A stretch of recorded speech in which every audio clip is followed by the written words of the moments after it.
Hey there, Melaminah here. Welcome back to My Bikini Competition Journey. And last week in episode 4, I talked about my progress update number 2. And in this week's episode number 5, I wanted to talk about my trainer feedback. Sorry. My brain is not really functioning at its full capacity today, and I'll get into that a little bit. So, episode 5, trainer feedback. When I recorded last week's episode, I had not gotten her feedback yet, so I just wanted to update you on that. So, overall, she's really happy with my progress, which makes me really happy. We're increasing my number of lift days. So originally I was doing 4. I was doing 2 glute days and 2 upper body days, and now we're adding in a 3rd glute day. So a lot of the exercises have changed also. I wasn't really expecting that. So when I got into the gym this morning, it was an upper body day, and it was like completely different from anything that I had done so far. So I was like, oh, I should probably look into this ahead of time. So what else? Nutrition feedback. Yeah, I had shared that the gas and bloating were killing me. So I told her about that. And the good news is that she wants me to cut back on the number of vegetables. So originally she had me at 3 cups a day, which was murdering me. So we've cut down to 1 cup a day. And instead of cruciferous vegetables like Brussels sprouts and broccoli and cauliflower and those types of things, we've reduced not only the amount of veggies but also the type of veggie. So now I'm doing a little bit softer vegetables like green beans, asparagus. I can do any leafy greens like chard, spinach, etc. So it's only been a few days, and that's actually been a huge improvement already. I'm still taking the supplement, the MRM supplement, which is good, but I've reduced that a little bit too. So I'm just down to 2 capsules a day. Before I was taking like 4 or something. So it was gnarly. Let's see. Oh yeah, energy. So my energy has been pretty low. If you've been following along so far, you'll know that there's a boatload of stuff going on in my life right now. I just lost my mom a couple weeks ago, the same day that she transitioned to the other side. My dad decided to go into the hospital, and he's been there ever since. I've been pretty concerned about him. There's some kind of weird neurological thing going on, and nobody can tell me what it is, but he is not sounding like himself. So we're in the process of transitioning him into an assisted living facility. So I'm going to fly out over Memorial Day weekend and take a look at the facility and see him and just kind of get eyes on him and see what's going on, because he does not sound good. I spoke to him this morning, and this was like the best that he has sounded in a while. So hopefully there's starting to be some improvement, but we're still not really sure what's going on with him, or at least I'm not. I don't know what the doctors and nurses say, but my days consist of working and calling doctors and calling lawyers for my mom's stuff, and calling nurses and calling him to see if I can get in touch with my dad and chat with him for a little bit, and calling other family members, and it's a lot, you guys. So that's probably why I'm really tired today, and I'm sure that has a lot to do with it.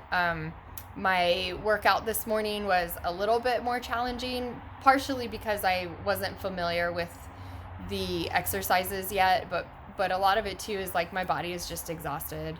I meditate very regularly. I practice yoga. I have been getting massage and not acupuncture, but chiropractic work and stuff. So I'm definitely keeping up on my self-care, and obviously my nutrition is really good. So that is helping to support me, but it's just a lot. There's a lot to process.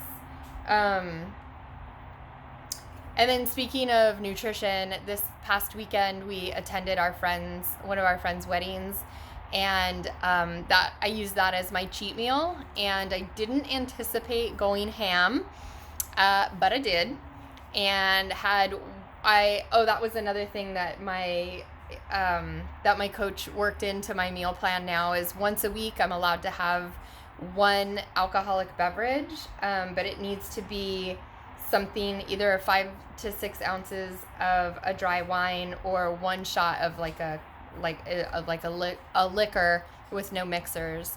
I didn't do that. I had way more than that. Honestly, I think it was a mixture of several things. One, just wanting the mental relief of not having to track stuff. 2, being social. I find it much more challenging to especially rein in the alcohol when I'm like drinking socially and having a good time and stuff. And 3, I think honestly, just all the stress of everything, it was nice to just kind of unleash and have a few glasses of whatever mixed drinks I had, and just kind of chill for a little while. And then of course we had drunk food afterwards. So don't recommend that. I don't recommend that when you're trying to have some fitness goals. And at the same time, like, one time, even though it's been 3 weeks in a row, is not going to kill me. I'm still way far out from my show. And if I was just doing fitness, like a fitness journey for just general fitness, I would say that I'm really on track with what I'm doing. And then also, like I said, the show is multi-months away still. So I still don't have an actual date for it even. So, I don't think that it's going to ruin everything. So my little perfectionist self needs to be reminded of that it's, I didn't ruin everything by having this epic cheat meal. And with that said, going forward, I do want to rein it in. The recommendation or the outline that the coach gave me is a reasonable meal that's supposed to put me about 300 calories over on the day. And then, like I said, I can add in an alcoholic beverage if I'd like. But honestly, even more so than the results, like, I felt like crap in my body yesterday and even into today a little bit. Yesterday, I didn't even eat. I think I ate about half the calories that I was supposed to. So, when you go crazy overboard, like, it's not just in that moment. It has future consequences too. It just like drinking, right? If you drink too much and then you have a hangover the next day and like all that stuff, and like it's more than like just in the moment. And so as I was sitting through that and like being with how it felt in my body, I was trying to remind myself, like, make note of this. Remember what this feels like, so that when you're tempted to overeat or overdrink again, just don't do it. Remember how crappy you felt in your body, and don't do it. It might feel great in the moment, but it's just not worth it. So anyways, I think that's about all I wanted to chat about this week. In the next episode, I'm going to be in El Paso visiting my dad again. So I think what I'll probably do is break up next week into like maybe a handful of episodes and just sort of track my journey over the weekend, and you can kind of see in real time-ish how that's going. So all right, I will end there. Thank you so much again for following along with my bikini competition journey. It's so awesome to have y'all go through this with me, or watch me go through it, or whatever. And again, questions, comments, concerns, interpretive dances, please leave them below, and I'll do my best to get back to you and answer those. And if you liked this video, please give it a thumbs up. Please feel free to share anything that I've done with anyone who might benefit from it. And don't forget to hit that subscribe button. I usually drop videos every Friday, but if I do something on a non-Friday, you'll definitely get a notification of that. All right, until next time, thanks so much. Bye.